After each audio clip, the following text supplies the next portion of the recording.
Olá, gente. Primeiro domingo do mês de agosto, dia 3 de agosto. Que dia bonito é esse, hein, João? 8º mês do ano. Dia lindo, é o dia da nossa Eucaristia. Sim. E nós convidamos vocês que já nos estão abrindo o programa para nos ouvir, a estarem com a gente nesse domingo. Garantimos que vai ser de muita alegria, muito gozo, muita celebração do Senhor Jesus. Vai sim. Mês de agosto é um mês precioso, né? Tanta coisa boa acontece no mês de agosto, né? Dizem os supersticiosos que o mês de agosto só traz desgosto, né?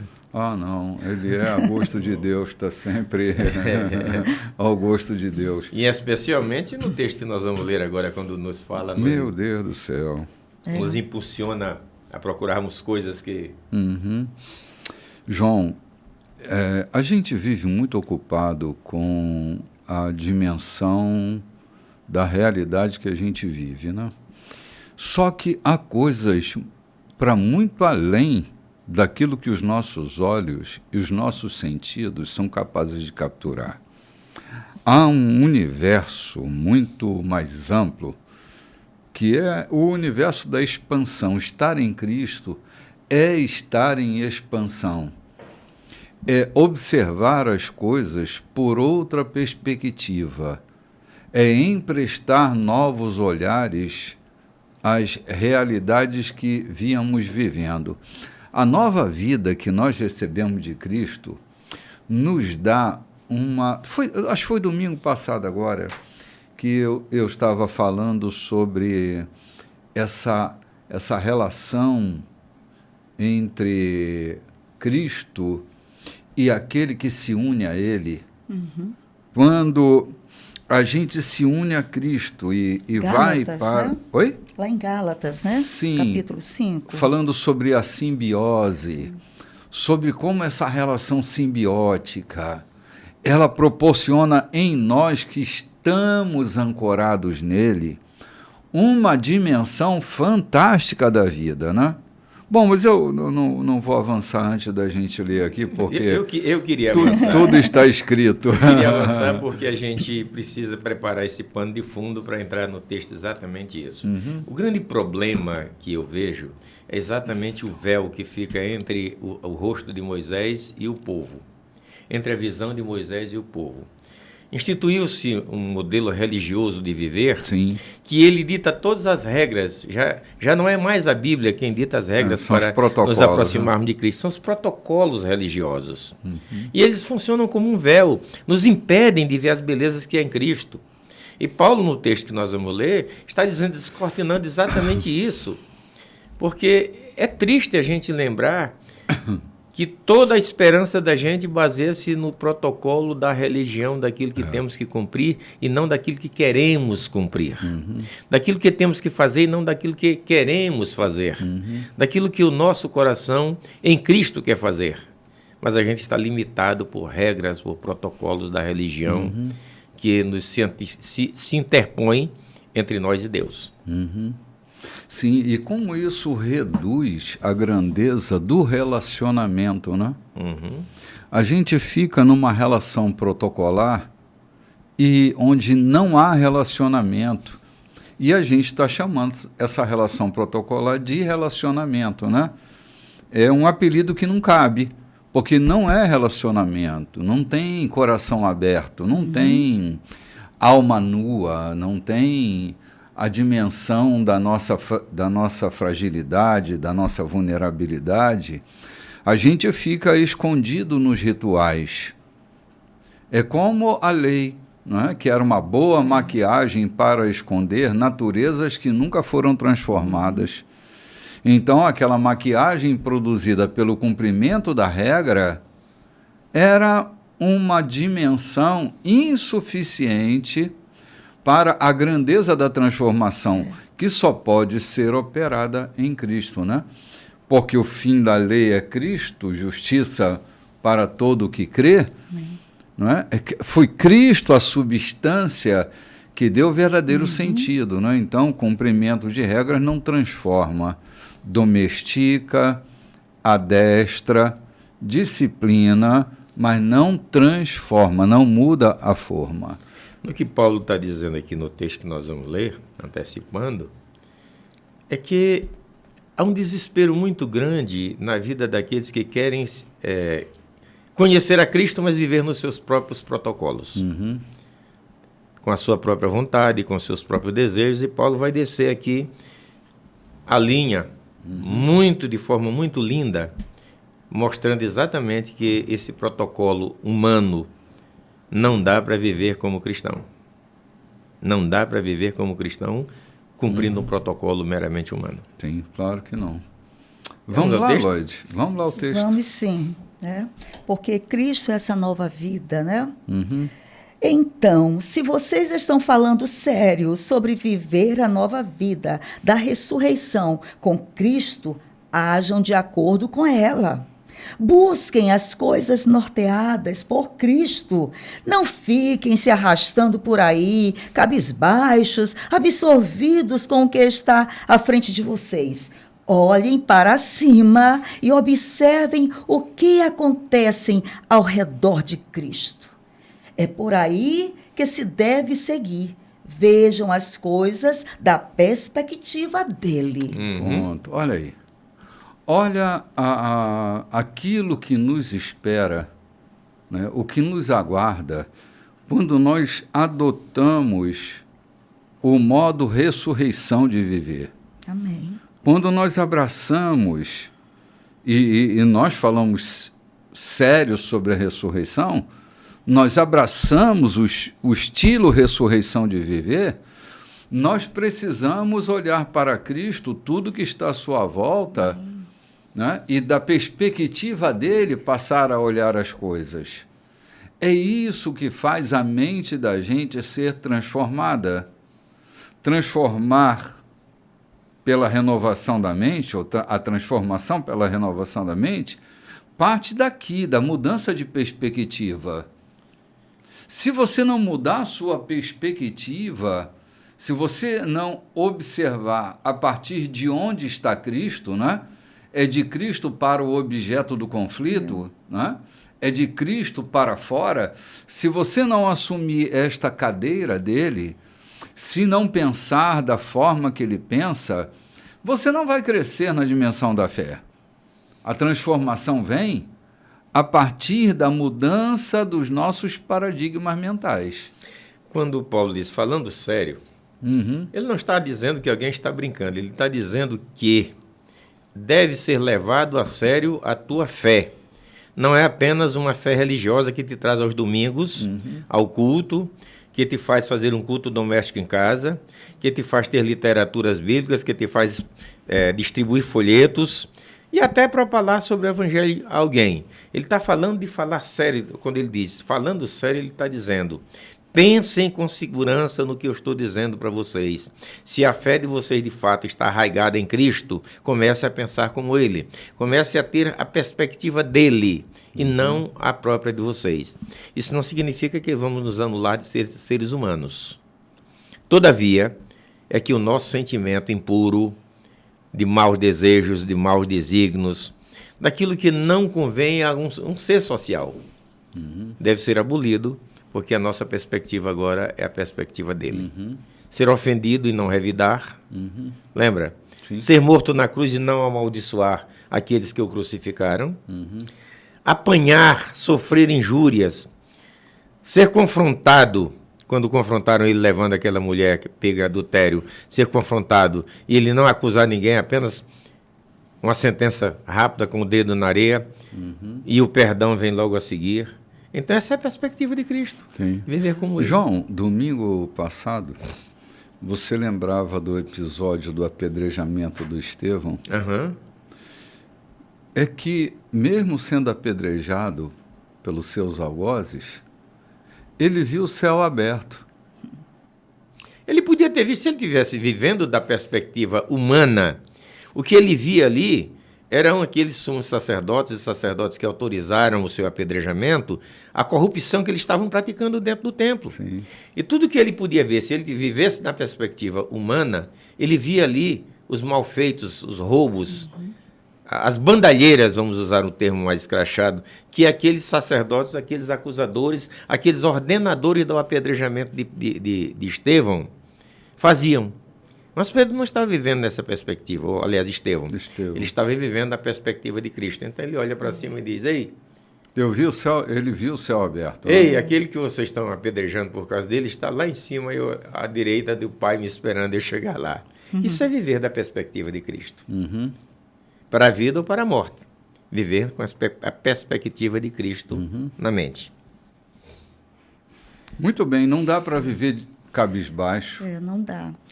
Estevão viveu essa vida de renúncia, né? Obediência, perseverança, mesmo até no momento da sua morte, né? Renúncia, perseverança, obediência, né?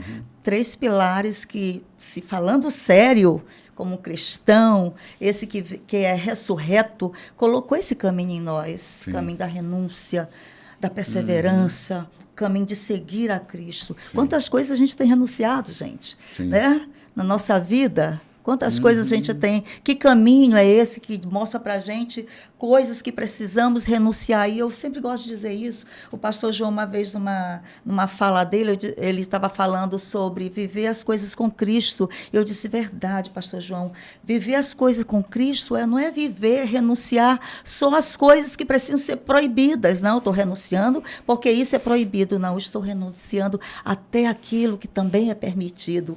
Mas para onde eu vou? A mulher que eu me torno, o homem que eu me torno, isso aqui não pertence mais à vida com Cristo. Né? Isso não é enroupamento religioso ou pseudo-cristão. Há um segredo dito por 3 vezes na história de Estevão. Estevão, cheio do Espírito Santo. Estevão, homem cheio do Espírito. Por 3 vezes é dito. Tudo aquilo que estava acontecendo com Estevão só era possível porque ele estava cheio do Espírito. E você pode, que está nos ouvindo, perguntar, mas era Estevão que era cheio do Espírito. E por que eu não posso ser? O que me impede de ser cheio do Espírito? O que me impede de receber o Espírito de Deus?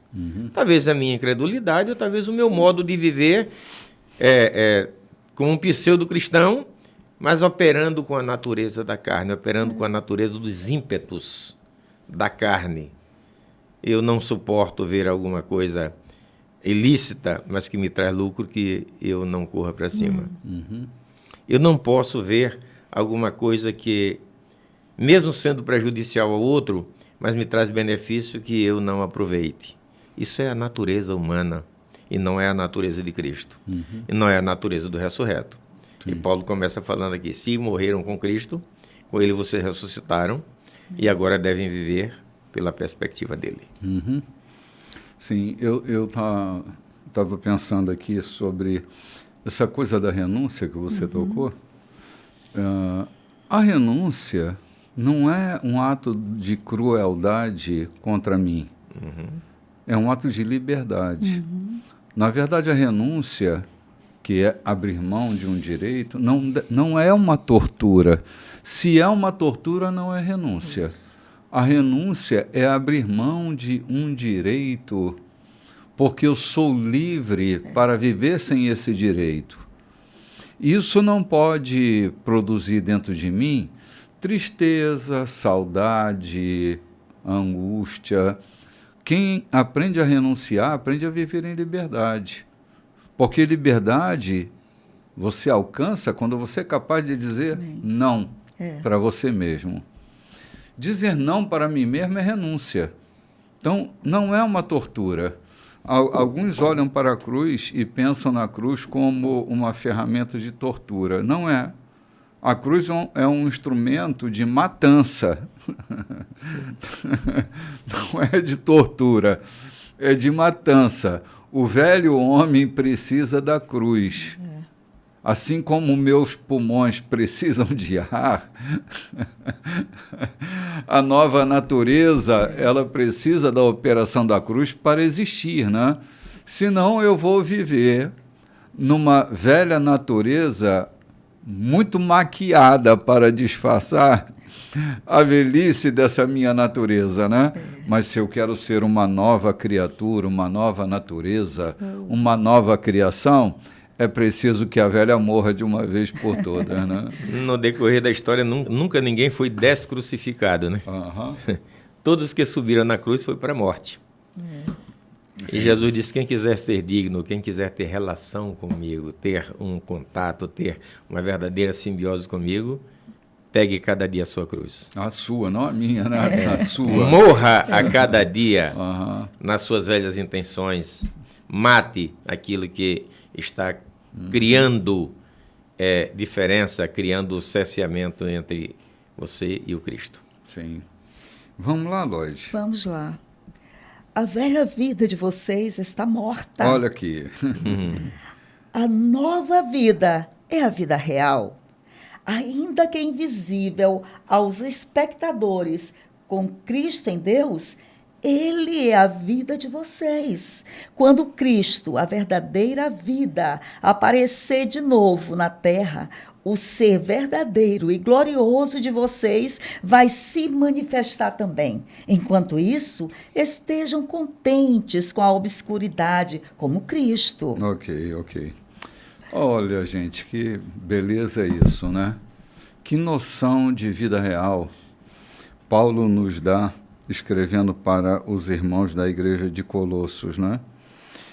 É vida real, é vida de verdade. A nova vida agora é a vida real com Cristo. Uhum. Essa é a vida real. Esqueça aquela vida que você tinha, Sim. de andar cabisbaixo, de andar se arrastando. A nova vida agora é com Cristo. Paulo dá o sem fantasia, aqui, né? Sem fantasia. Paulo dá o vislumbre aqui. Ele vai aparecer, vai retornar e vocês gozarão aquela vida que é perfeita, né? Ele vai vir para buscar. Ele não deixa os colossenses na perspectiva de apenas viver aqui para ter uma vida correta. Mas ele dá o vislumbre aqui dizendo, e ele vai se manifestar. E vocês o verão como ele é. E vocês se tornarão participantes da vida eterna que ele guardou, que ele reservou, que está escondida nele. Essa vida eterna ele dará àqueles que amam a sua vinda, né?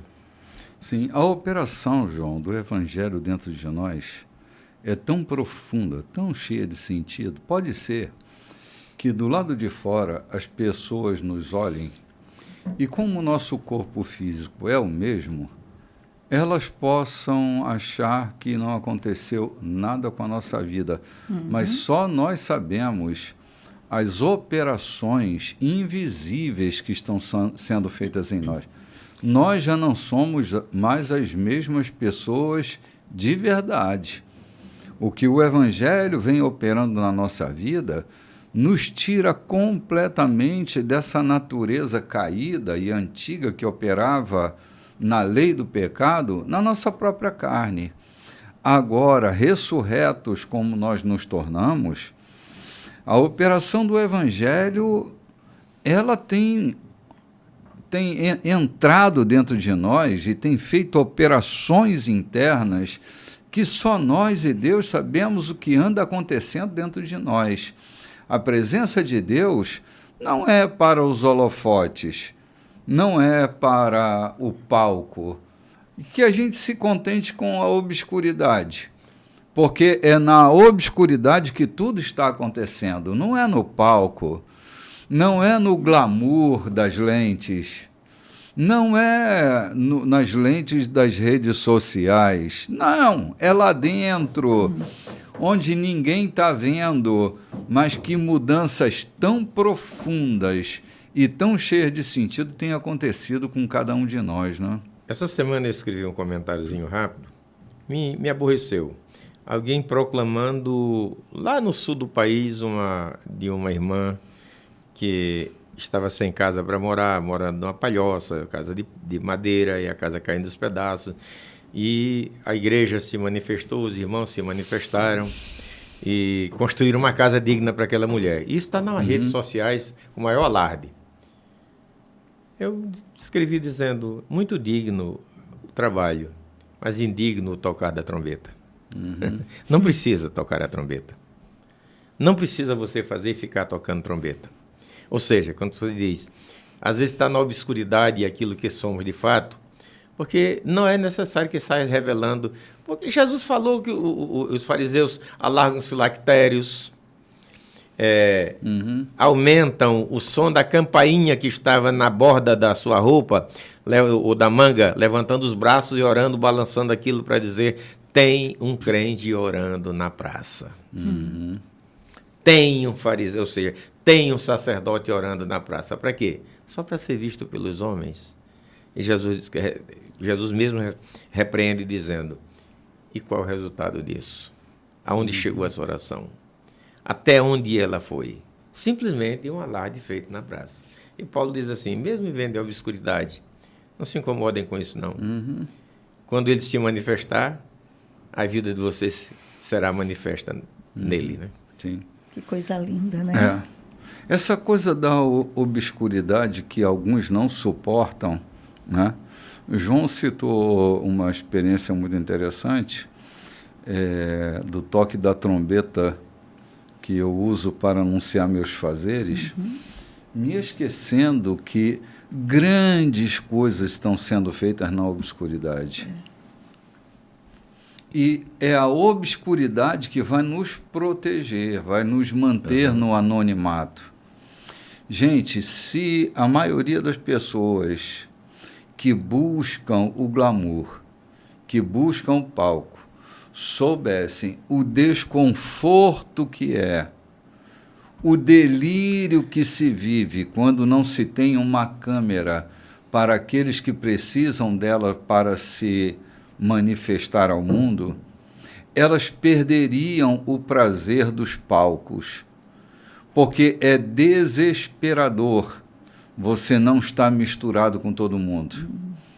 É desesperador você ter essa notoriedade pública. Você não tem mais liberdade.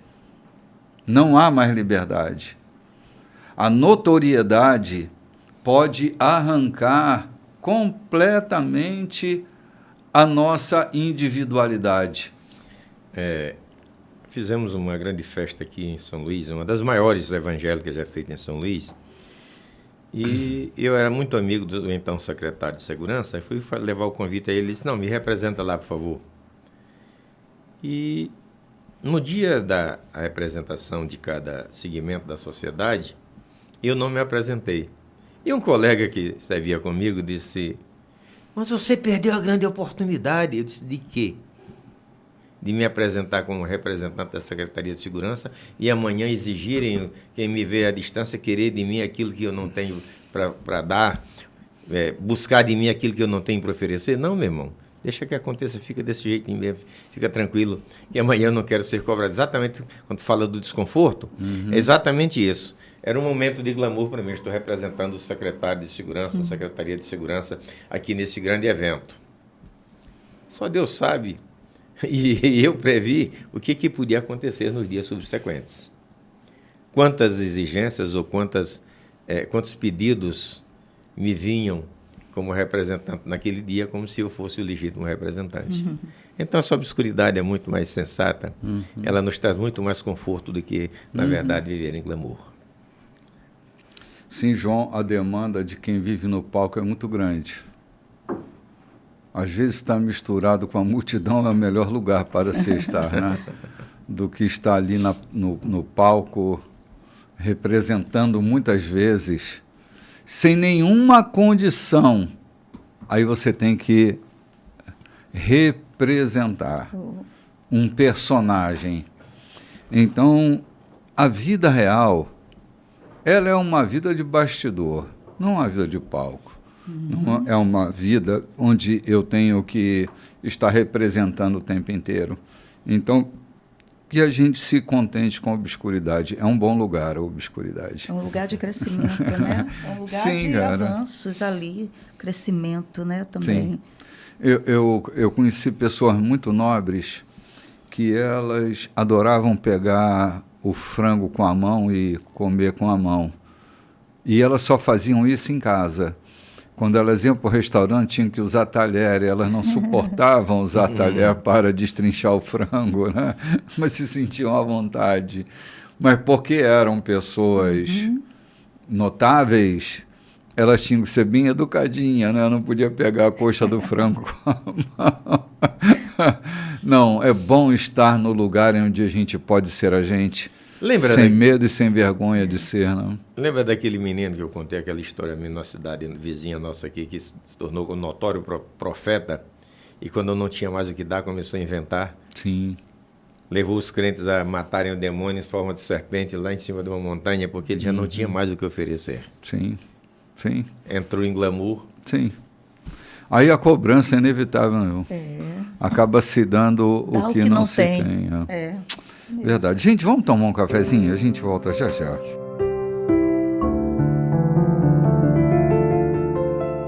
Olá, minha gente, de volta. Esse é o capítulo 2 da nossa programação. E nós estamos tocando num texto espetacular da Carta de Paulo aos Colossenses, no capítulo 3. E nós já estamos aqui no verso 5. Você que está nos acompanhando, capítulo 3 de Colossenses, versículo 5, e nós estamos passando por um texto extraordinário. Essa carta foi escrita aos Colossenses como endereço, ela foi escrita para nós.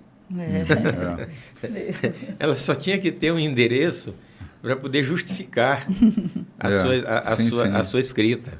Mas ela veio para nós. É uma carta muito própria para a muito igreja atual, de muito todos atual, os tempos. Muito própria, e especialmente na linguagem que a gente está vendo aqui hoje. Gente, isso aqui está dissertando assim com tanta clareza, né? Sim. Vamos ver esse versículo contemporânea, não? Uma carta contemporânea. Vamos lá, verso 5, Lloyd. Isso significa eliminar tudo que esteja ligado ao antigo caminho de morte. Promiscuidade sexual, impureza, imoralidade, fazer o que quiser quando bem entender, apegando-se a tudo que atrai a sua imaginação. Uma vida assim é moldada por coisas materiais e sentimentos maus. É por coisas assim que Deus está prestes a explodir em ira. Não faz muito tempo, vocês viviam fazendo tudo isso sem conhecer nada melhor. Mas agora que sabem mais, abandonem tudo de uma vez. Mau comportamento, irritabilidade, avareza, grosseria, conversas indecentes. Não mintam uns aos outros, vocês faziam assim na velha vida. Vocês já tiraram a roupa suja e rasgada e a jogaram no fogo. Agora estão vestidos com roupa nova. Cada item do seu novo modo de vida foi feito sob medida pelo Criador. E cada um traz sua marca. Os velhos costumes já eram. Palavras como judeu e não judeu, religioso e sem religião, ter passado por ritual ou não, bárbaro ou estrangeiro, escravo e livre, não significam nada. Agora tudo é definido por Cristo, tudo está incluso em Cristo, incluído em Cristo. Muito bem, muito bem, muito bem. Que coisa é assim? Cara, a gente tem anunciado o Evangelho já há muito tempo, falando que Cristo é o centro de tudo.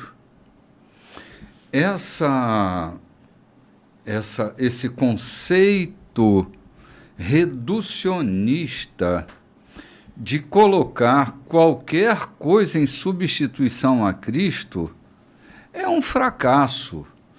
A coisa não é ser religioso, não religioso, não é ser judeu, não é ser judeu, não é praticar ritual, não praticar... Não tem nada a ver com nada. É Cristo o centro de todas as coisas. Quando Cristo se torna o centro da minha vida, há coisas que vão perdendo completamente o sentido. Vão perdendo completamente a razão de existir na minha vida.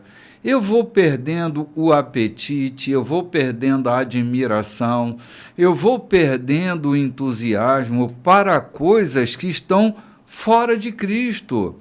Porque eu já estou em Cristo, e estar em Cristo é viver na dimensão, na perspectiva, no modo de viver de Cristo, de maneira que O que está fora de Cristo não abre mais o meu apetite. Eu não tenho mais intenções. Por isso, assim, se eu mentir, eu preciso parar de mentir, porque na nova natureza não tem mentira. Se eu vivia em promiscuidade sexual, isso já não tem mais sentido para mim. Se eu vivia no meio dessa orfandade, buscando atender as minhas demandas sofridas, isso também vai perdendo sentido. Porque Cristo se faz presente na minha vida. Ele abre o meu apetite para as coisas que são de cima, para as coisas que permeiam as regiões celestiais. Isso, meu apetite está completamente aberto, mas há coisas que eu já não tenho vontade mais de me alimentar. Não me dá mais apetite. É a vida de Cristo em nós. Quando Paulo diz todas as coisas me são lícitas, eu posso usar daquilo que eu quiser, mas não me convém mais participar delas. Não me convém mais viver fazendo, praticando-as. E aqui ele trata no versículo 5 ainda, ele trata das impurezas, da avareza, ele trata da imoralidade, de uma série de coisas que eram natureza humana, que vieram como cargas da natureza humana, e que está lá dentro. Como dizia o velho Alejandro Bulhões, que a natureza mortalmente ferida não está morta. Vez por outra a gente se depara com ela querendo se levantar e dar um golpe na gente, né? Basta estar vigilante e entender que essas coisas, Paulo disse, essas coisas velhas passaram. Essas coisas já não cabem mais a quem tem Cristo na vida. É diferente. Já não cabe mais àqueles que vivem por Cristo e em Cristo. Não como pisando em ovos, mas por natureza mesmo, uma nova natureza. A nova natureza daquele que pertence a Cristo, ela não se acomoda e não tem prazer naquilo que não é legal, naquilo que é imoral, naquilo que é injusto, naquilo que não traz benefício a outrem e nem a si próprio e nem satisfação própria. João, lê aqui. Agora, tudo é definido por Cristo. Tudo é definido por Cristo. Tudo está incluído em Cristo, me abre um leque para compreender a grandeza das intenções de Deus em ter escrito a vida a partir de Cristo. Nossa leitura agora é uma leitura que tem um sentido diferente, porque Cristo é a raiz principal de todas as coisas. Se eu tenho que ler alguma coisa, é por Cristo que eu tenho que ler. Se eu aquilato alguma coisa, essa aquilatação é a partir de Cristo. Ele é o fator determinante de todas as coisas. Sim. Ler a vida sem essa chave, ler a Bíblia sem essa chave, será uma fraqueza da minha parte. Porque tudo está definido a partir de Cristo. Se judeu, se não judeu. Se religioso, se não religioso. Se cumpridor de regras ou não cumpridor de regras. Tudo é a partir de Cristo. Cristo é a chave de interpretação da vida. Não só da Bíblia, mas da própria vida.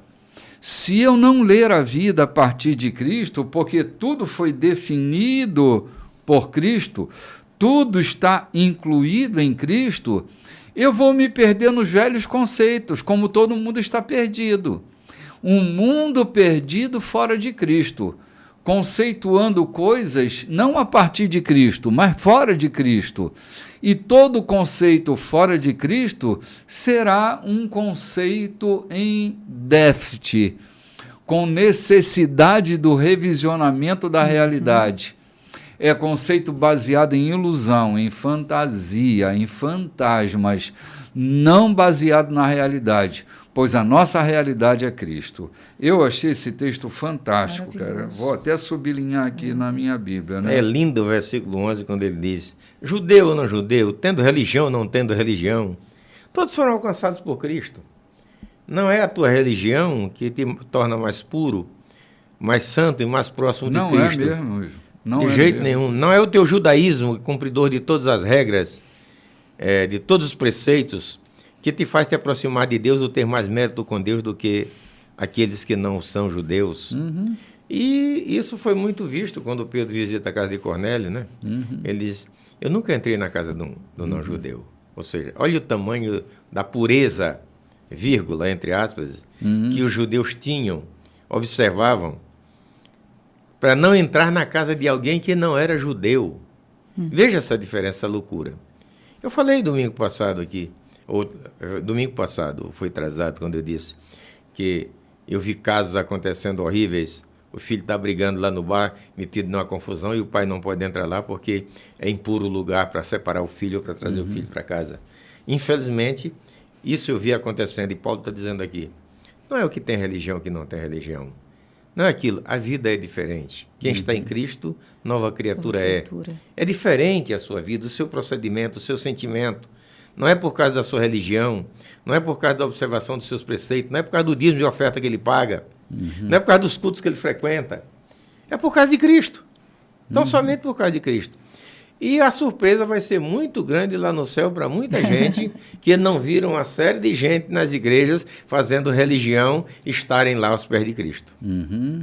Vai ser grande a surpresa. Sim, João, o Cornélio, que você citou ainda há pouco, diz que ele era um homem temente a Deus. Ele não era judeu. Mano. Oficial. Não era judeu. Diz que as orações desse cara que não era religioso, pelo menos do ponto de vista da religião do judaísmo, ele não frequentava a sinagoga, mas diz que as orações dele e as ofertas dele chegaram antes dele no céu. Olha que loucura. E todo mundo achando que era o fato de ser judeu, o fato de ter o privilégio da comunhão com Deus. Gente, se nós soubéssemos de gente que tem tido comunhão com Deus, que não faz parte do nosso clubinho, nós nos assustaríamos. Não é? Verdadeiras conexões. Cara, não é ser ateu, nem é não ser ateu. Não é nada disso. Eu escrevi a biografia recente, agora dia 12, para uma recitação, a biografia de uma mulher que nunca frequentou uma igreja, nunca se pronunciou cristã. E na região, na minha infância até a minha adolescência, eu não conheci nenhuma mulher mais generosa do que aquela. A generosidade era a sua marca. Ou seja, e eu te pergunto, pode haver uma generosidade sem Cristo lá dentro? Pode haver alguém ser generoso com uma generosidade sem alarde, uma generosidade sem troca de nada, uma generosidade espontânea, uma mulher que repartia o pouco que tinha, quebrava coco para comprar o seu café, e daquele café, com aquele sacrifício todo, ela repartia com aqueles que permeavam, que passavam por ali. Ela pescava para sustentar os seus filhos, e do pouco que pescava, ela repartia, ela alimentava os estrangeiros que estavam por ali. E nunca se pronunciou cristã, nunca se professou religiosa, e havia uma igreja próximo da casa dela. Aí eu te pergunto, e aí?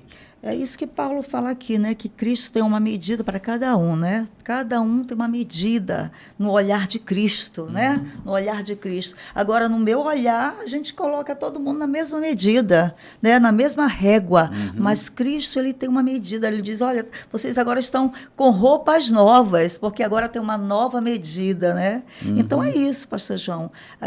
A medida que Deus olha para essa mulher, para essa generosidade, é a medida que ele olhou também para o Cornélio. Né? Olhou para o Cornélio e disse, ele está medindo esse homem que tem um coração maravilhoso, grande, generoso. Agora ele precisa da palavra. Agora o que Cornélio precisa? Da palavra, ser salvo. Né? Não só as orações dele, não só a generosidade dele, mas agora ele mesmo precisa estar com o quê? Com novas vestes, né? Novas vestes. E vamos lá para o verso 12, né? Verso 12. Portanto, já que foram escolhidos por Deus para a nova vida de amor, Vistam a roupa que Deus preparou para vocês. Compaixão, bondade, humildade, autocontrole, disciplina. Sejam moderados, satisfeitos com o segundo lugar, rápidos em perdoar uma ofensa. Perdoe tão rápida e completamente quanto o Senhor os perdoou. E a despeito do que mais vestirem, revistam-se de amor.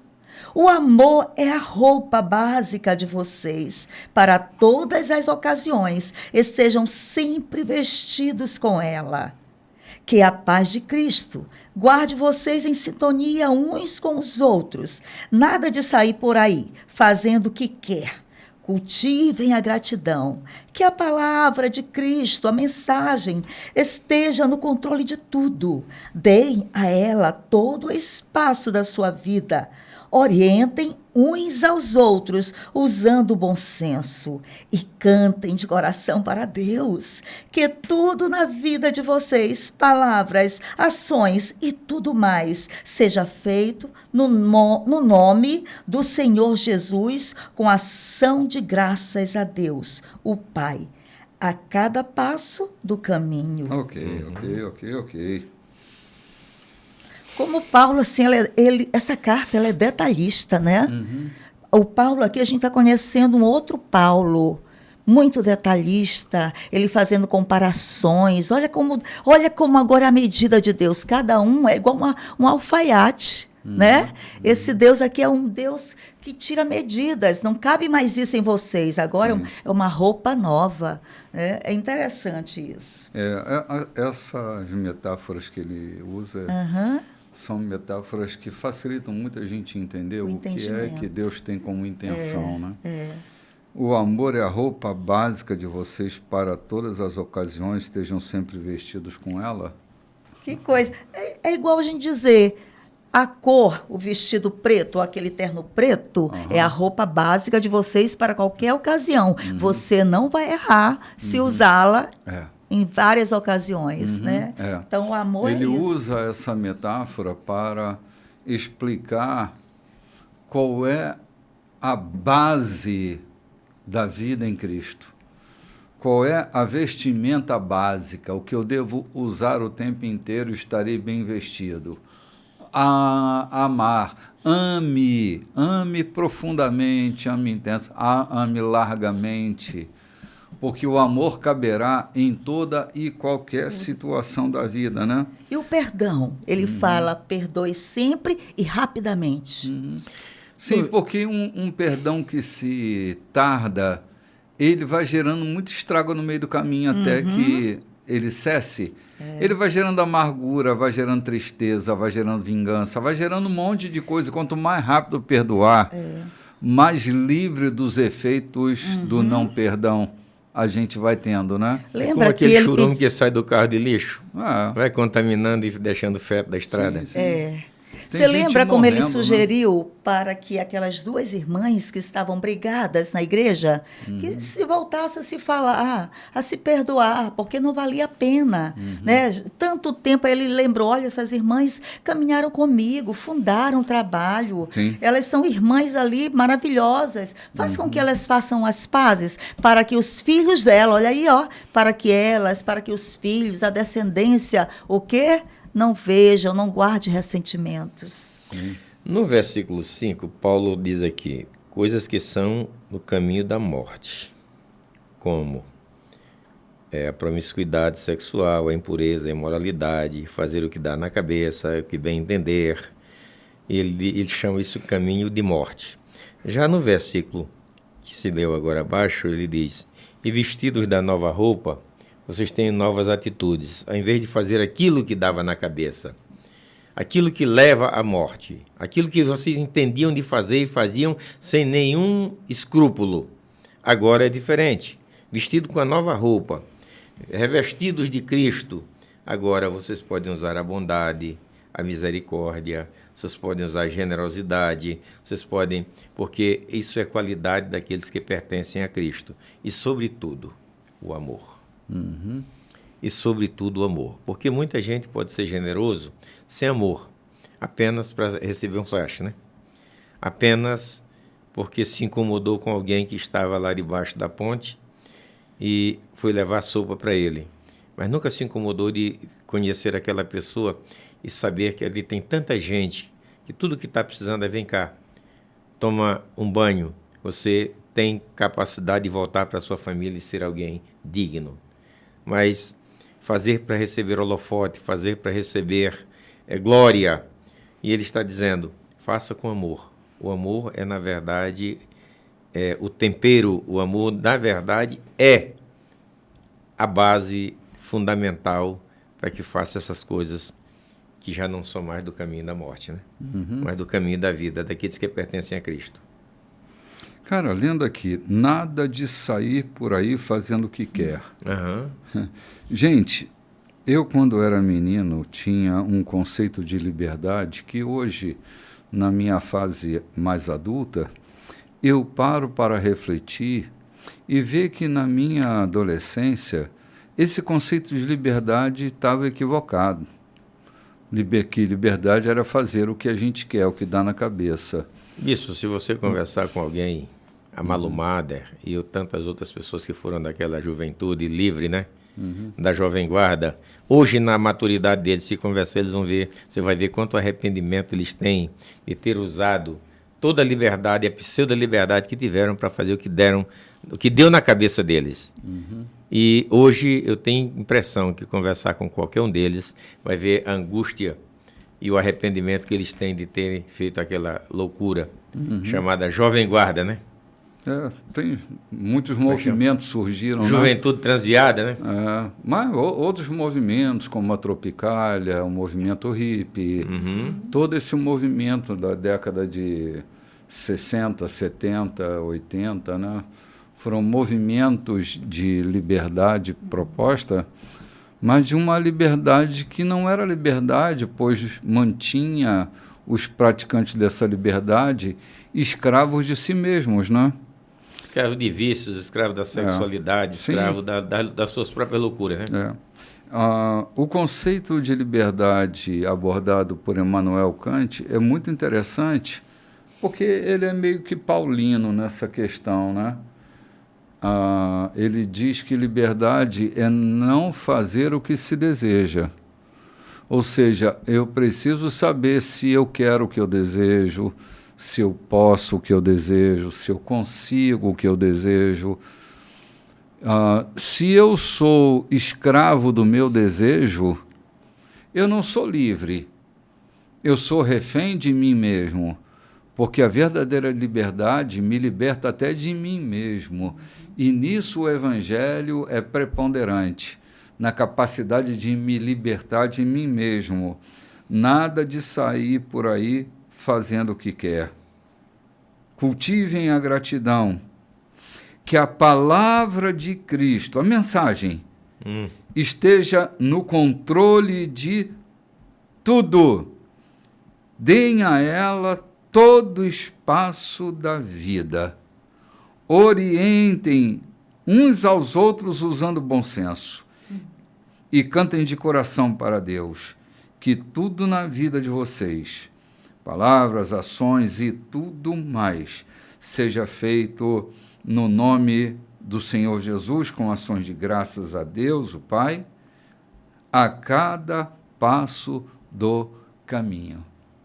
Nossa vida precisa passar pela orientação da palavra. A palavra de Cristo deve ser o nosso grande fator orientador. Assim teremos liberdade de fato, pois todas as coisas me são lícitas, mas nem todas me convêm. Eu não vou me deixar enredar por nenhuma delas. Me deixar prender pelas redes. Uma vez eu estava lá em Itães, estava vendo, João capturou umas redes de pesca inapropriada, né? Porque enredava os peixes numa rede que não era apropriada para aquele momento do ano, né? Porque tinham regras para se pescar. Redes inapropriadas que enredam o peixe, outras redes que enredam pássaros, mas são redes para prender, né? Eu não posso me deixar enredar por nenhuma dessas coisas. Não se deixar enredar é viver em liberdade, né? Então, que eu seja livre de mim mesmo.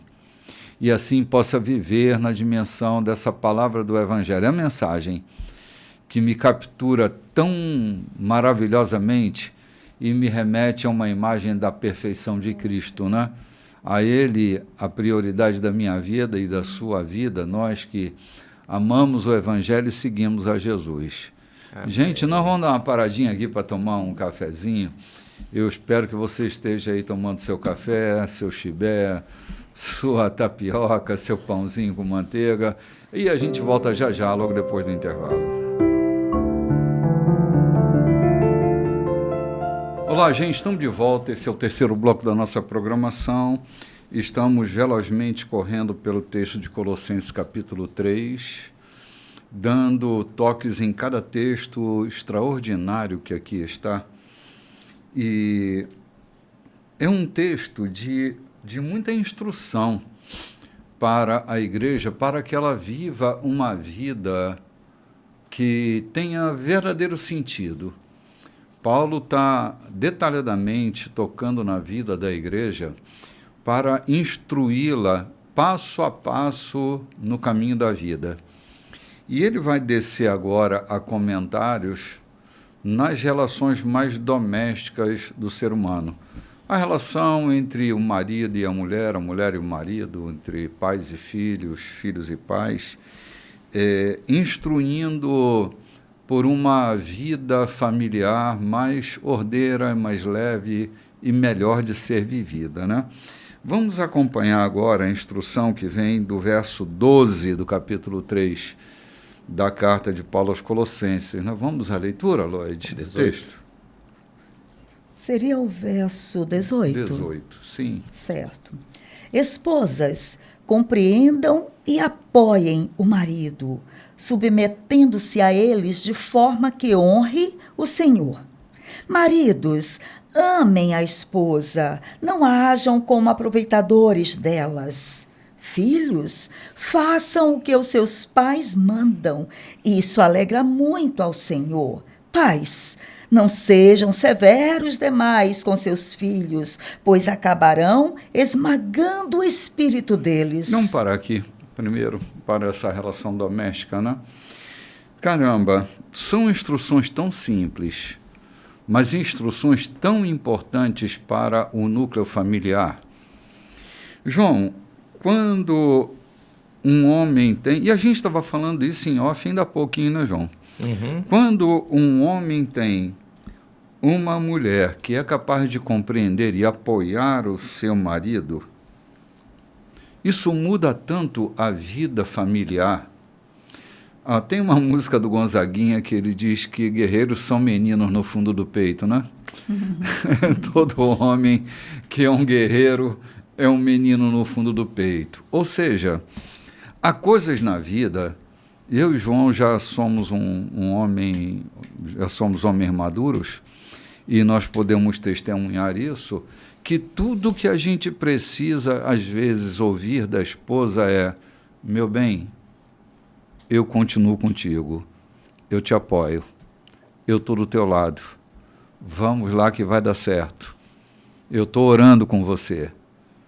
Esse apoio, que necessariamente não é um apoio financeiro, esse apoio emocional, esse apoio afetivo, às vezes é tudo que o homem precisa. Essa coisa de dizer: vamos lá, eu estou contigo, eu estou orando junto contigo. Meu bem, vamos orar. São detalhes de apoio que estruturam nossa vida emocional e que é, na verdade, tudo que a gente está precisando. Às vezes a gente não está precisando de apoio financeiro, apoio econômico. A gente está precisando de um apoio que estruture a gente emocionalmente. E quando ele fala dessa forma de honrar ao Senhor, esse homem que foi talhado pela vida para ser o provedor... Então, a gente está falando de uma sociedade patriarcal aqui, né? Uhum. Então, esse homem que foi talhado para ser o provedor, o apoio que ele precisa é só essa sustentação espiritual, emocional, para poder reverter, às vezes, um quadro tão difícil, mas que com o apoio da sua mulher, ele é capaz de virar o mundo, né? Eu queria pedir licença para Paulo para inverter os versículos. Como assim?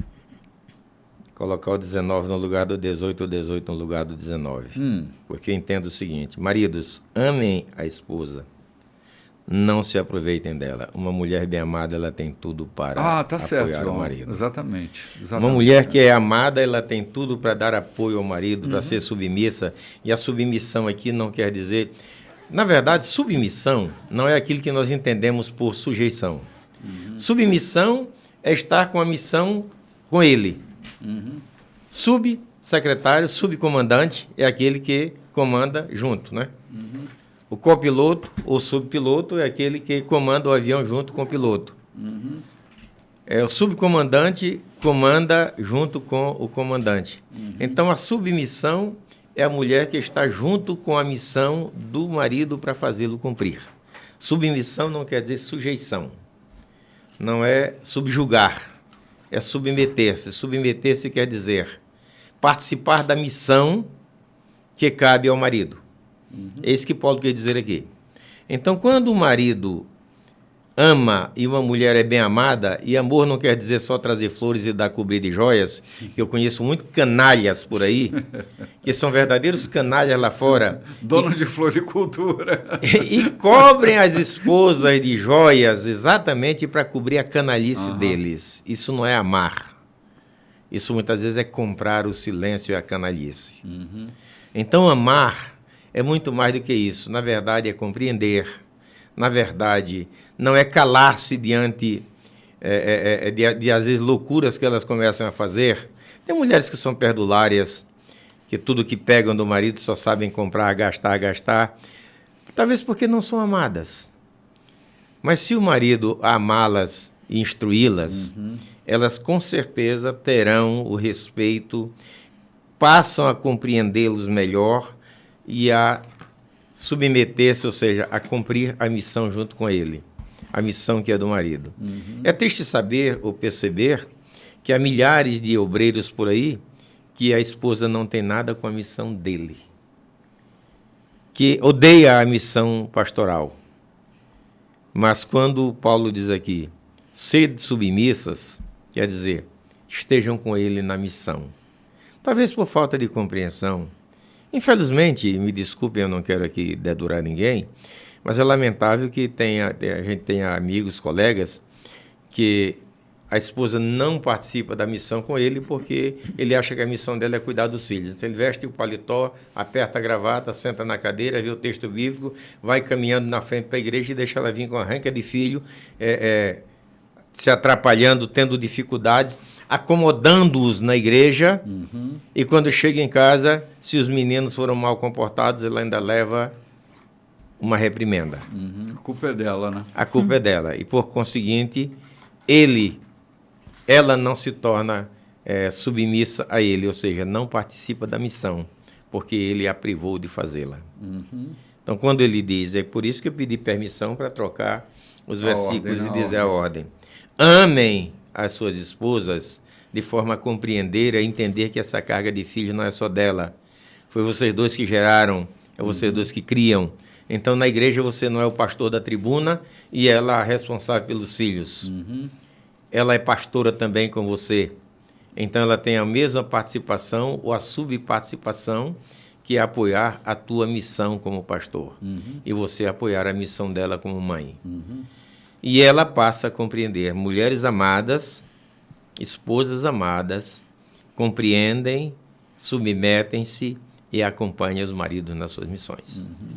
Não é a primeira vez que Paulo coloca aqui o versículo, começando pela mulher, né? Lá em Efésios também, ele fez a mesma coisa. Ele começou pela mulher, né? Quando ele diz, esposa, entende e dê apoio ao marido. Teve um momento que ele diz, marido, amem ao máximo a sua esposa, né? Ele fala sobre, marido, dê o máximo de amor à esposa. Aqui, lá em Efésios, Então, ele sempre começa pela mulher, né? Falando com a mulher, e depois ele fala com o marido, falando, dê o máximo de amor à mulher.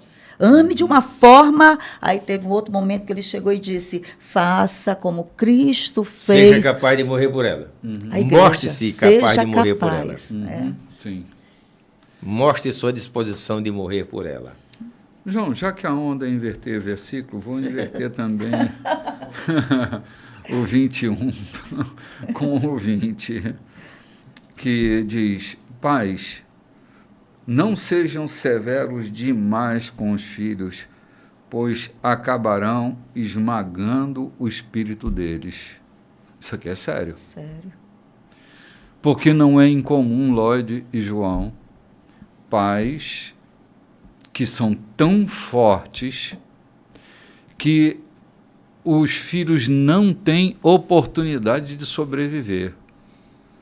Porque eles esmagam com sua severidade, eles esmagam o espírito dos seus filhos. É a geração forte que produz uma geração fraca. Eu, na minha infância, desculpa cortar, infância e adolescência, eu conheci muitos filhos de pais abastados e equilibrados que fugiram de casa por não suportar a pressão dos pais. Conheci diversos que não suportaram a pressão dos pais e fugiram de casa. Não é o caso do filho pródigo, né? É outros fatos que eu vivenciei. Não suportar a pressão dos pais. Queria que os filhos trabalhassem o tempo todo, mas não lhe davam liberdade de frequentar qualquer festa, não lhe davam recurso para comprar uma roupa nova. E isso eu vi filhos fugindo de casa, indo se agregar na casa dos parentes, porque não suportaram mais a pressão dos pais. Então, quando você diz, vamos inverter o versículo, para que você faça, na verdade, o que seu pai manda, é preciso que você tenha confiança nele. Que você adquira respeito por ele. E respeito não é adquirido por pressão. Respeito é por convivência. Respeito é por dignidade que você apresenta na sua família. E especialmente com a mãe deles. Em especial com a mãe deles. Filhos que presenciam pais não serem leais, não serem respeitosos com as mães, a tendência é não respeitar os pais. Isso é natural. Eu vivi muito isso na minha vida profissional, vivi muito isso, tentando arrumar situações dessa natureza. Filhos que escapam de casa, que não respeitam os pais, que se enveredam por caminhos errados, porque os pais não honraram as suas esposas. Então aqui está intrínseco. Os 4 versículos estão bem intrínsecos uns com os outros. Filhos que não respeitam os pais, que não obedecem, que não fazem o que os pais mandam, porque os pais não lhe deram confiança e respeito para que isso acontecesse. É lamentável, mas a gente está vivendo num mundo bem conhecido, bem trabalhado entre a gente e ver isso acontecer. E Paulo está chamando aqui aqueles que são cristãos. Ele primeiro passou dizendo, vocês já não fazem mais aquilo que a cabeça dá, porque vocês têm a ressurreição que foi dada por Cristo, e agora vão continuar a viver, expulsem do meio de vocês a maldade, a impureza, a promiscuidade sexual e etc, etc. E passem a viver a generosidade, passam a viver a pureza, passam a viver a santidade. E isso não é só lá fora na igreja, não é só lá no teu trabalho, mas é dentro da tua casa, amando a tua esposa com dignidade, amando com respeito devido, cuidando dos teus filhos não como escravos teus, não como submissos, ou não submissos, mas subjugados, mas como filhos amados, não também como filhos largados ao seu bel prazer, que já Salomão disse que a criança entrega a sua própria sorte e envergonha a mãe, né? Envergonha o pai. Então não é isso, não é largar para fazer o que quer, mas é fazer com que eles te obedeçam pela dignidade que você mostrou com eles.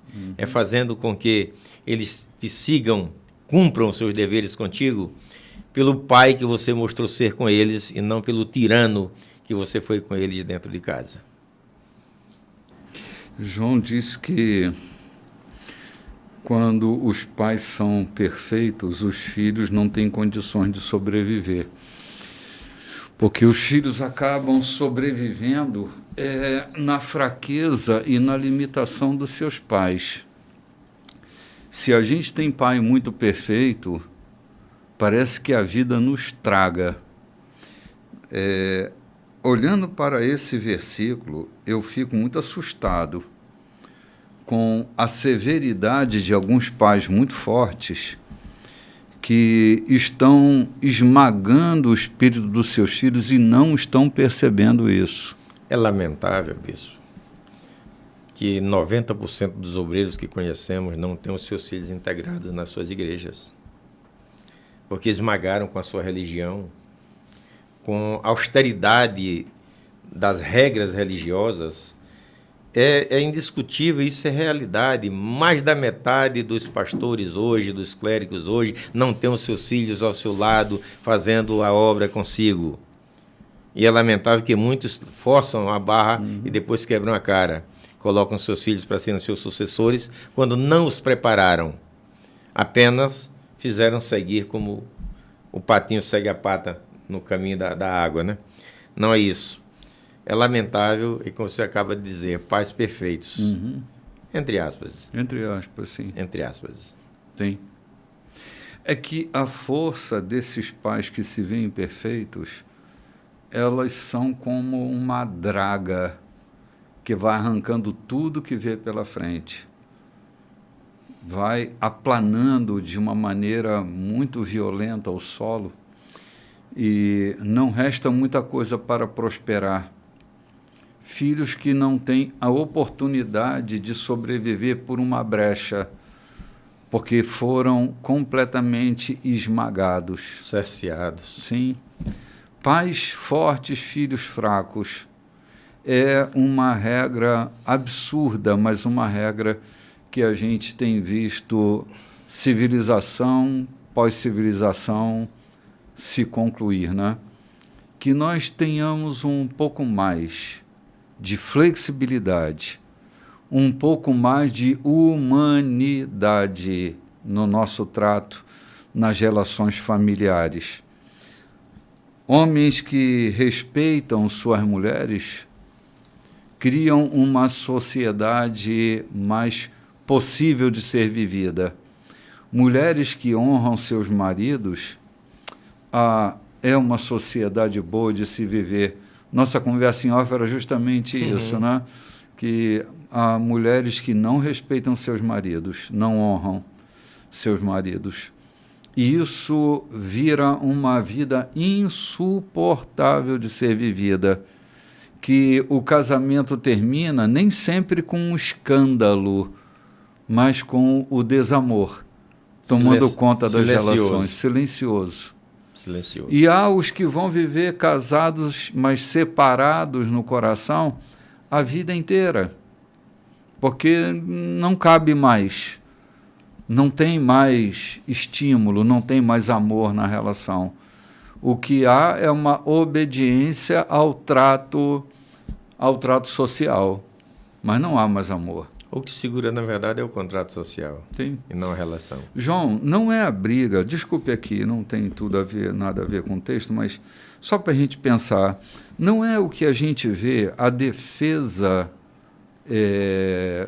que eu diria, uma defesa extremamente severa ao casamento, mas nenhuma apologia ao relacionamento. A gente está brigando pelo casamento.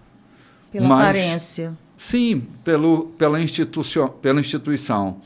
Mas o que é que está se fazendo pelo relacionamento? Porque é o relacionamento que dá sentido ao casamento, não o casamento ao relacionamento. É só para a gente pensar um pouquinho que nossos investimentos e a nossa força deve ser para dar qualidade ao relacionamento. Porque a briga institucional que a gente faz nem sempre tem esse sentido todo, porque já não há mais relacionamento e a gente prende as pessoas no casamento. Eu diria que casamento não é uma prisão. Relacionamento é um ato de liberdade, é um vínculo de liberdade. Não é um vínculo de aprisionamento. Mas, às vezes, a gente está querendo usar uma coisa para prender os outros quando já não há mais vínculo, quando já não... Então, vamos trabalhar antes para que o relacionamento se perpetue. E aí o casamento tenha sentido. É isso que Paulo fala aqui, quando ele fala sobre compreensão, né? A palavra compreensão abrange tanta coisa, né? Então ele diz, compreendam seus maridos, mulheres, tem que haver uma compreensão, uma mente aí, em algum momento vocês têm que compreender o que está acontecendo com esse homem, porque esse homem está fazendo assim, porque é dessa forma, e é interessante, compreendam, e depois ele diz, agora apoiem, né? Se não há compreensão, não há apoio. Sim. Cara, essa palavra esmagar o espírito, que a gente acabou de ler, na relação, né, entre pais e filhos, eu tenho visto tanta gente com o espírito esmagado, sem chance de viver. Apagado. Completamente apagado. Pavios que nem fumegam mais. Estão apagados pela força do outro sobre si. Entendendo que a gente busca relacionamentos, ou o relacionamento só tem sentido quando eu busco a liberdade do outro. Tem um texto de Raul Seixas que eu acho bem interessante, ele diz, eu sofro, mas eu vou te libertar.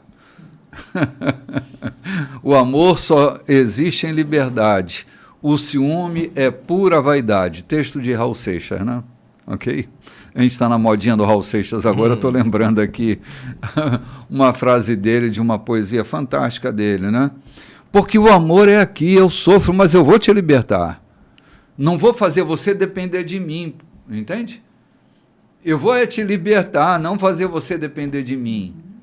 Alguns acham que amar é fazer com que o outro dependa de si. Não, isso não é amor, isso não é liberdade. Isso é uma relação de cativeiro, de prender o outro por favores. Mas a minha condição é libertar o outro, não fazer o outro depender de mim. Eu, desde menino, ouço declarações de amor do tipo, eu não sei mais viver sem você, minha vida sem você não tem sentido. Tragédia isso, tragédia. Como? Se você não sabe mais viver sem mim, eu não te libertei, eu te aprisionei em mim. É shakespeariano, né? É um Shakespeare barato e refletido, nada filosofal. Não tem sentido isso na vida de pessoas que se relacionam. Cara, se eu morrer, você vai voar, porque comigo você aprendeu a voar. Esse é o sentido do relacionamento, entende? Não, agora você está lascada. Se eu morrer, tu está perdido. Narcisismo, puro narcisismo. Mulheres que não podem mais viver porque esse homem morreu. Não tem a senha do banco, não sabe mexer no caixa eletrônico, não sabe fazer uma compra, está completamente perdida na relação porque o outro esmagou o seu espírito. É a situação daquela mulher que disse, agora eu vou morrer, eu e meu filho, porque eu só tenho um punhado de farinha e um pouquinho de azeite. Só dá para viver esse tempo, agora vamos morrer. Porque a vida era o quê?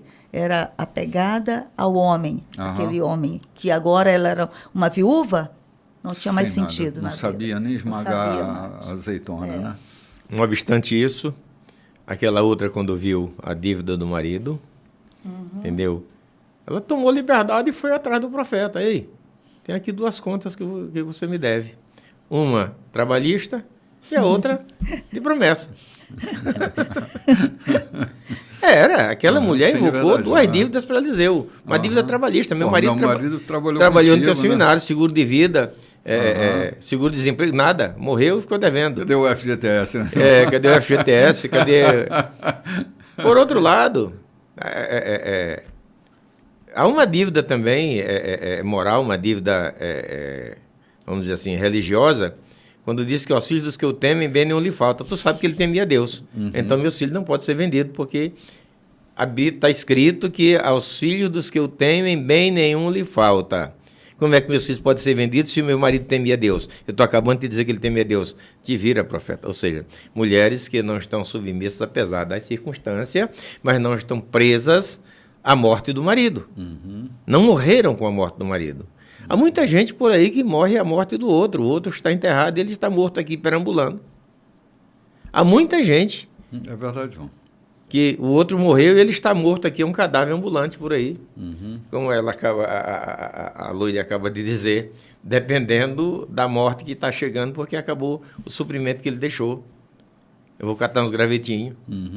A gente tem na Bíblia exemplo para tudo, né? A semelhança daquela, não. Ao contrário daquela, aparece aquela outra que vai atrás do profeta, porque não estava presa. Aí a outra vai catar gravetinha. Aquela de Sunã também, que não era uma viúva, ela deixou o marido em casa, pegou a jumenta dela e foi atrás do profeta para ressuscitar o filho dela. Atitudes. Não estava presa a um conceito de ser mulher, simplesmente não ter atitude. Não quer dizer que ela passasse na frente dele, mas tem que ter atitude também, né? Sim, cara, que textos lindos, né? A gente vai para o verso 22, mas antes disso a gente vai dar a última paradinha, porque estamos indo para o quarto e último bloco da nossa programação, mas a gente volta já já, um minutinho só, e a gente vai ali. Olá, gente, muito bom dia. Terminando o programa com alegria aqui, porque a gente recebeu a visita de um querido amigo aqui agora. Gente, que texto lindo, falando sobre as relações domésticas. E agora, João, falando de relação de trabalho, né? Eu estou parado aqui, diante desse texto, lembrando que a gente passa a vida inteira na igreja, pregando sermão, se encaminhando, tangindo alguém para o céu, como o camarada tangindo os caranguejos para entrar em casa. E esquece que Paulo escreve uma carta, como se ele estivesse lá pregando, instruindo em todos os segmentos da sociedade. Veja que Paulo não escreve só... Ele está ensinando a viver, né, cara? Ensinando a vida. Eu estou falando disso porque muitas vezes nós nos preocupamos na igreja a vida inteira tentando ensinar caminho do céu para crente. Isso aqui é o caminho da vida. Ele fala de relação de empregado e patrão. Ele fala mais de empregado do que propriamente dos patrões. Ele instrui, ele já instruiu aqui, filhos em relação aos pais, marido em relação às mulheres, cristãos em relação à sociedade. Ou seja, ele não está só ensinando o caminho do céu, está ensinando o caminho da vida. Isso cabe a cada um de nós como obreiros, como ministros, como representantes de denominações, de segmento de igreja, a termos o cuidado também de não ficar só ensinando o caminho do céu, porque entre o céu e a vida há uma caminhada. E essa caminhada precisa ser instruída para que você João, tenha parece paz. Que o caminho do céu é o caminho da vida, não é não? Sem dúvida alguma, só que a gente separou.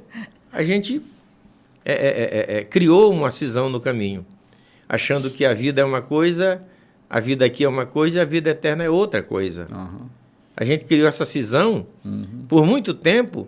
Então vai na igreja para aprender o caminho do céu. Até me fez lembrar de um clérigo que chegou no morro, os meninos estão empinando pipa, e ele pergunta para o menino: onde é que fica a igrejinha aqui de cima do morro?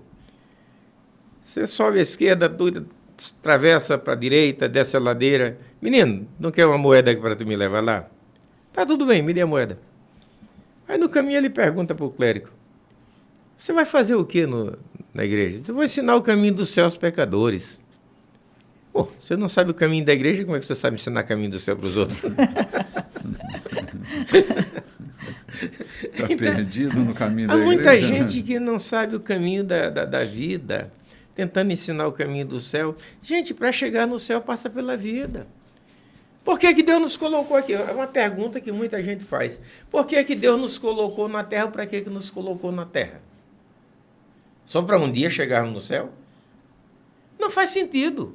Eu sempre entendi que isso não faz sentido. Sou peregrino na terra, e longe estou do meu lar, vivo aqui como peregrino. Quer dizer, eu vim aqui para sofrer um karma para não poder chegar no céu? Foi isso? Não pode ser direto? Não podia passar direto sem passar por essa vida? Mas se eu tenho que passar por essa vida, eu tenho que vivê-la com dignidade.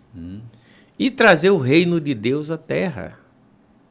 Se eu tenho vivido aqui como cristão, eu preciso ser representante desse reino aqui na Terra. Se nós somos cidadãos do céu, né, Dom? Então, aqui na Terra, nós precisamos viver como cidadãos do céu. Eu sou estrangeiro aqui, mas eu tenho passaporte e tenho, digamos, a nacionalidade terrena. E aqui eu tenho que cumprir as regras, mas não viver como escravo. Eu não posso viver como escravo aqui na Terra. Eu posso viver como livre. Nenhum estrangeiro livre, com passaporte, com direito de viver, ele pode viver como escravo em qualquer terra.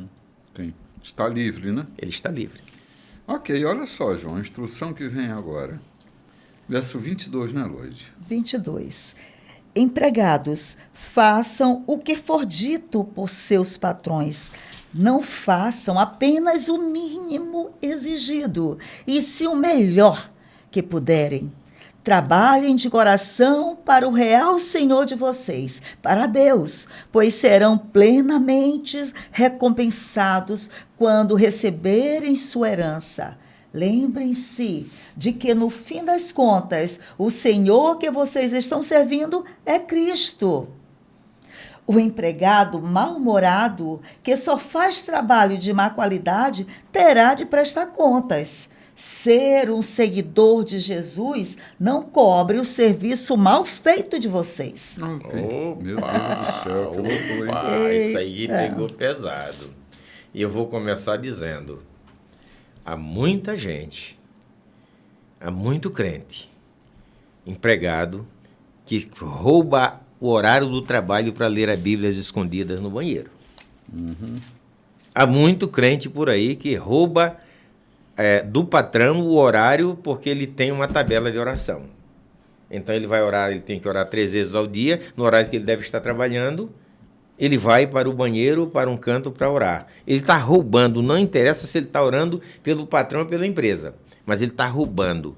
E o que é que diz aqui? O serviço mal feito não cobre, ou seja, o fato de ser cristão, seguidor de Jesus, não cobre o serviço mal feito. Pelo contrário. E o empregado que faz só o mínimo exigido do patrão? O que Jesus Cristo disse sobre isso? Depois de ter feito tudo que vos foi ordenado, considerai os servos inúteis, porque fizeram apenas o que estava ao seu alcance.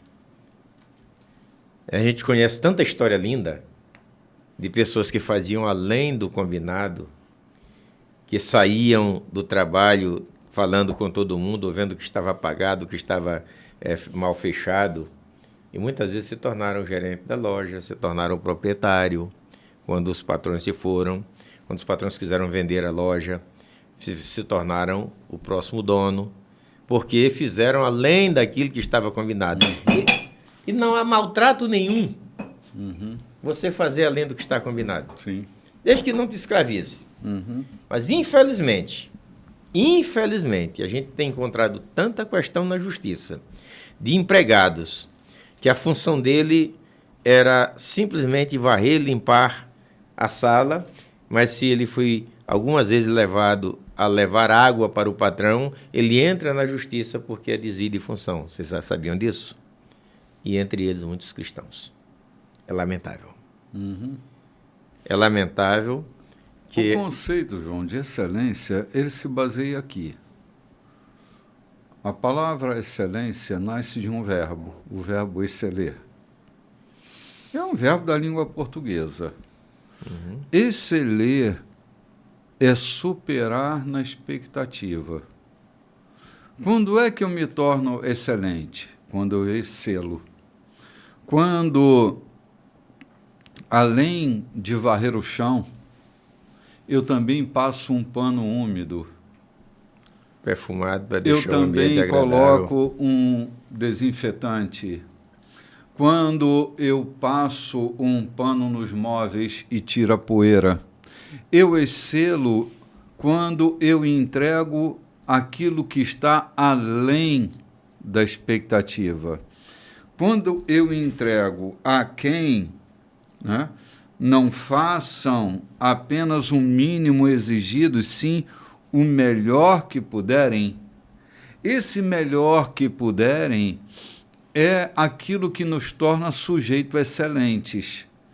Senão, nós seremos só sujeitos medíocres, que estamos submissos a uma regra e não conseguimos ultrapassar o limite da regra. Ou seja, a regra dos escribas dos fariseus estará governando a minha vida. Que se não for excedida, né? A vossa justiça tem que exceder. Tem que exceder em muito. Em muito. A dos escribas e dos fariseus. Ou seja, dos legalistas que cumpriam todas as regras que levavam o dízimo até do endro e do cominho, né? Exatamente. Ou seja, do massinho de cheiro verde. Exatamente. Porque se a minha justiça não exceder, se o meu cotidiano é levar R$1 de oferta à igreja, porque já é cotidiano, não é justiça nenhuma.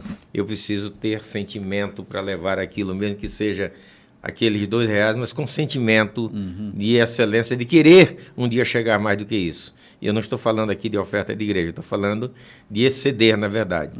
Eu tenho dado palestra para algumas empresas, para funcionários de algumas empresas, tratando de um princípio que Jesus Cristo disse: se não fordes fiel no alheio, ninguém vos dará o que é vosso. Se você é motorista de caminhão e quer um dia ter o seu caminhão, é preciso que você seja fiel com o caminhão alheio. Não é não sendo infiel, porque o infiel é aquele que rouba o combustível, é aquele que faz de qualquer jeito. Não, e o fiel é aquele que, além de não roubar o combustível, ele lava o caminhão, ele zela, ele estaciona na sombra quando possível, ele procura um abrigo. Esse é o fiel. O infiel é o que rouba. Então tem o que não é infiel e nem é fiel. É simplesmente fazendo só a obrigação. Quando ele terá o seu próprio caminhão? Então eu costumo dizer, você quer ser dono de um caminhão? Seja fiel com o caminhão do patrão que você trabalha, porque você terá o seu. Se não fordes fiel com o alheio, ninguém vos dará o que é vosso. Essa regra serve para o que nós estamos vendo aqui. Faça de má vontade, que você não terá mais do que o seu salário e as obrigações elitistas para a sua vida. Agora, faça de boa vontade, que o patrão sempre vai estar com você, sempre vai estar olhando isso. E não é só isso. O teu pai que te vê em secreto te recompensará. Não é fazendo para que o patrão veja que você está fazendo, mas porque aquilo que está dentro de você excele, como isso acaba de dizer, aquilo que é devido fazer. Fazer com o coração é muito diferente, né? É muito diferente. A gente é testemunha, né? Até quem está nos ouvindo é testemunha também, de pessoas que trabalharam de coração e acabaram sendo promovidas, né? A sociedade daquela empresa, né? Eu tive um querido discípulo de Cristo que caminhava comigo, que ele era jovenzinho e fazia muito excelentemente as coisas. Um dia o patrão dele o chamou e disse: cara, você é tão bom naquilo que você faz que eu vou abrir a sociedade, vou colocar você como meu sócio. E a partir de hoje a empresa é tua também. Você merece aquilo que você está plantando a tua vida toda aqui na empresa. E ele se tornou sócio daquela empresa e mais tarde ele comprou até a parte do... O patrão se tornou dono. Sim. Porque assim, se via nitidamente. O problema é que a gente não faz com o coração, a gente faz com o bolso. E serviço que é feito com o bolso, ele é sempre no limite, né, João? Eu tenho um conterrâneo, um amigo, posso até citar o nome dele, porque é louvável a ação dele, Felipe.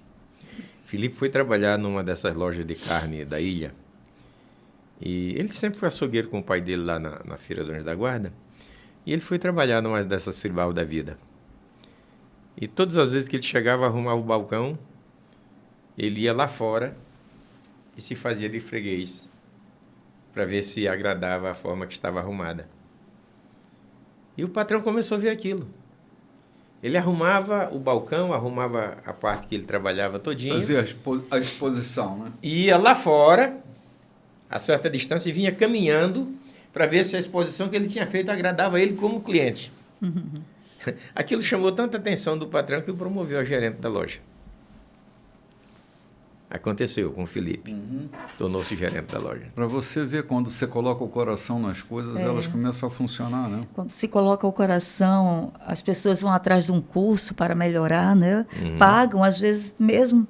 Mas a empresa não está pagando para mim, então não vou fazer, né? Aí a pessoa diz, não, é eu que preciso melhorar, né? O meu perfil, a maneira de servir, né? Aí a pessoa paga um curso para si, não espera a empresa pagar, né? Tem muitas pessoas que fazem assim e evoluem, né? Ganham uma alta performance na vida profissional, na vida pessoal e é promovido. Né? Eu tenho um caseiro, um tomador de conta lá da nossa piscicultura, que ele é tão cuidadoso com as coisas que eu não posso, e a esposa dele é tão zelosa com a casa que eu não conseguia sair de casa para ir minhas viagens de rotina sem perguntar a minha esposa, o que é que tu vai mandando para dona fulana? O que é que tu vai mandar para dona fulana? Enquanto isso, eu nunca cheguei lá de mãos vazias. Estava pagando o salário dele digno. Agora, nunca cheguei de mãos vazias. Terminei, ele saiu recentemente por conta de saúde. Eu disse, olha, você fica com esse açude aqui para você trabalhar para você. Não, eu não quero. É seu, eu estou lhe dando. Você me prestou um serviço tão excelente que eu estou te dando o açude para você criar para você. Não é para mim, não. O lucro que der é seu. Ele ficou feliz da vida e está lá. Ontem estava me ajudando a fazer alguma coisa. Você faz com excelência, você tem recompensa, moço. Não faça porque você é crente. Então eu sirvo a Jesus, eu só tenho a obrigação de fazer isso. Ser um seguidor de Jesus não cobre o serviço mal feito que você faz. Bom, pronto. Tem coisa para se dizer mais do que isso? Não, João. Está bem resolvido e bem entendido. Precisa dizer mais do que isso? Não, não tem não. Não tem. Eu não sei porque o próximo versículo está ligado ao capítulo 4, quando ele deveria estar ligado ao capítulo 3, mas ele também é muito importante da gente ponderar, né? Da gente pensar o outro polo da relação, que é o polo patronal, né? Se a gente está lidando com essa instrução para os trabalhadores, e eu acho que deve ser assim mesmo, né? A gente precisa prestar atenção no outro polo.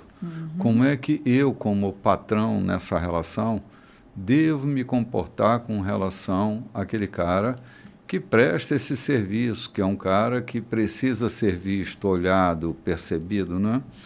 Vamos lá, vamos para o capítulo 4. A gente vai ter que parar daqui a pouquinho, né? Mesmo que ele não preste serviço, vamos fazer um preâmbulo nisso.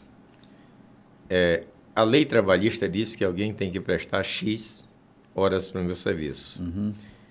E eu chego para trabalhar, eu estava me vendo nessa situação, porque eu chego para trabalhar e o dia ainda não terminou, eu vou ligar o motor, eu vou arrastar esse meu trabalhador para fazer tudo o que eu quero fazer, porque eu estou disponível a fazer, eu vou até tarde da noite com ele.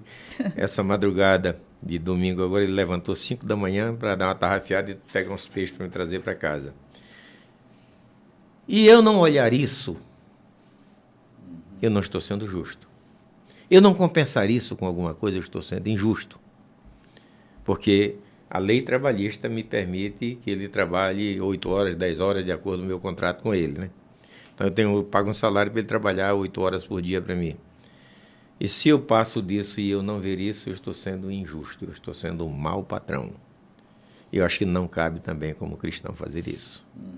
Como cristão, a gente precisa ver exatamente essa situação, o tempo que ele está trabalhando além do que lhe é devido. E eu quero entender que nisso não só estou cumprindo a justiça, quanto o teu pai que te vê em secreto te recompensará. As coisas que ele cuida, sendo ele bem pago, sendo compensado, terá melhor proveito, terá melhor crescimento o peixe que ele trata. Sim. Sim, a gente precisa estar atento, João, porque a gente precisa aprender a valorizar a vida das pessoas que estão ao nosso redor. O valor das pessoas é dado por nós. Nós é que agregamos valor. Então, a gente precisa ter um olhar A gente não pode estar cego às pessoas que nos servem, porque não é justo. Acho que você usou a palavra correta, que é a palavra justiça. Não é justo fechar os olhos quando a gente tem pessoas excelentes que estão trabalhando ao nosso redor, que merecem a nossa apreciação, merecem o nosso cuidado. Então a gente precisa estar muito atento, não fazer de conta que não está fazendo mais do que sua obrigação. Exceler não é mais do que... Assim, exceler é mais do que a obrigação. Não está no território da obrigação. Exceler é mais do que a obrigação. Então, quando a gente tem pessoas que sempre fazem mais do que a obrigação, a gente precisa estar atento para honrar. Isso significa também honrar ao Senhor, né? E não é só honrar com recurso financeiro, é honrar com reconhecimento, elogiar o trabalho que foi feito. Cheguei agora e disse o novo caseiro que está lá, cara, está muito lindo aqui, você tem cuidado muito bem. Parabéns, você tem cuidado muito bem do que está entregue para você. Ou seja, com esse reconhecimento, essa conquista, você pode conquistar muito mais ainda a excelência dele para o trabalho que você tem a fazer. Às vezes nós conquistamos até aquele que trabalha de má vontade, quando nós reconhecemos que mesmo de má vontade, mas ele ultrapassou, ele foi além. Ele pode mudar o seu humor, pode mudar a sua forma de trabalhar com a gente. João, durante minha vida, eu não me lembro se um dia eu trabalhei para que fosse visto. Todavia, toda vez que eu fui visto, foi muito bom para mim. Embora eu não trabalhasse para chamar a atenção, porque aquela era a minha natureza de ser, eu nasço numa família de pessoas que se dedicavam excelentemente nas coisas que faziam. Não tinha ninguém relaxado lá. Era todo mundo muito excelente. Se fosse desmontar um objeto, era cuidadosamente colocado, depois recolocado. Meu avô era um restaurador de móveis antigos. Caramba, ele era um artesão extremamente caprichoso. Ele fabricava o próprio verniz. Ele usava aquela goma laca, né? Asa de barata, para fazer o verniz. Cara, eu via meu avô delicadamente pegar uma peça velha, toda encruada, e de repente está como nova nas mãos dele, né? Então, eu cresci nesse ambiente. Então, nenhuma tarefa minha será meia boca. Se eu tenho que enxugar, eu vou até no cantinho para tirar a gota. Se eu tenho que encerar um carro, eu vou examinando ponto a ponto para que a cera possa percorrer em toda a extensão. Eu não sei fazer as coisas meia boca, mas não faço isso para ser visto. Não, é uma questão minha. Se ninguém vê, eu estarei vendo. Ainda que ninguém veja, eu estarei vendo que aquilo foi relaxado. Então, a excelência tem a ver com isso, né? Não precisa que ninguém veja, mas eu estarei vendo. E isso vai me incomodar, eu tenho certeza, né? Então, assim, quando alguém via e anunciava que tinha visto, aquilo era como um presente para a minha alma, né? Alguém notou, além de mim, né? Aquilo fazia muito bem, embora não estivesse fazendo para receber elogios, né? Esse louvor, esse reconhecimento. Muitas madrugadas eu estava de plantão ou dormindo na delegacia, porque a minha acomodação era contígua, e fui chamado para atender problemas em família. Eu não tinha um companheiro para ir, eu não tinha um carro à disposição. Eu levantava sozinho, confiado em Deus, porque sabia que podia ser perigosa a situação. Mas confiado em Deus, eu levantava sozinho e ia no meu carro com o meu próprio combustível. E muitas vezes a distância de 20 quilômetros para socorrer uma família que estava em desespero, estava sendo agredida. E a minha recompensa, o Estado nunca reconheceu isso, mas eu sabia que eu estava livrando alguém da morte, estava resolvendo um problema que só a minha presença pelo Espírito de Deus podia resolver. eu fazia e fazia com gosto. Não interessava quanto eu estava gastando ou quanto eu estava me gastando para fazer isso. E eu tenho honra em ter passado 30 e alguns anos no serviço público e ter dado a minha contribuição para a sociedade. Muito bem, muito bem, muito bem. Não importa, né, João, se estão aplaudindo ou não estão, mas quando a gente recebe esse reconhecimento, essa retribuição, né? Sem dúvida. Que nem sempre é monetária, né, cara? Porque o artista, né, o prêmio do artista, na verdade, não é a bilheteria. É o aplauso. É o aplauso. Não é? Claro, o cara faz um show extraordinário, não é a bilheteria, bem a bilheteria, se bem que ela importa, né? Mas não é bem a bilheteria, é o aplauso. Gente, terminando aqui o programa de hoje, que prazer enorme que a gente tem ao pegar um texto como esse e estar ali tocando nele, aprendendo com ele, compartilhando dele, né? Isso faz tanto bem para a vida da gente, faz a gente pensar na própria vida, né? E obrigado pela oportunidade, pela audiência de hoje. Meu carinho a todos os pastores que nos acompanham. Domingo passado agora tivemos a presença de um nobre pastor que veio nos visitar, estava de férias, veio nos visitar. Quero agradecer muito a audiência e o carinho de todos vocês. Desejo paz e um domingo extraordinário para todos. Hoje é dia de ceia, né, João? Hoje é culto de ceia e nós convidamos vocês a participar com a gente desse gostoso culto eucarístico, celebrando a nossa redenção por Cristo Jesus. Amém. Shalom, queridos. Shalom.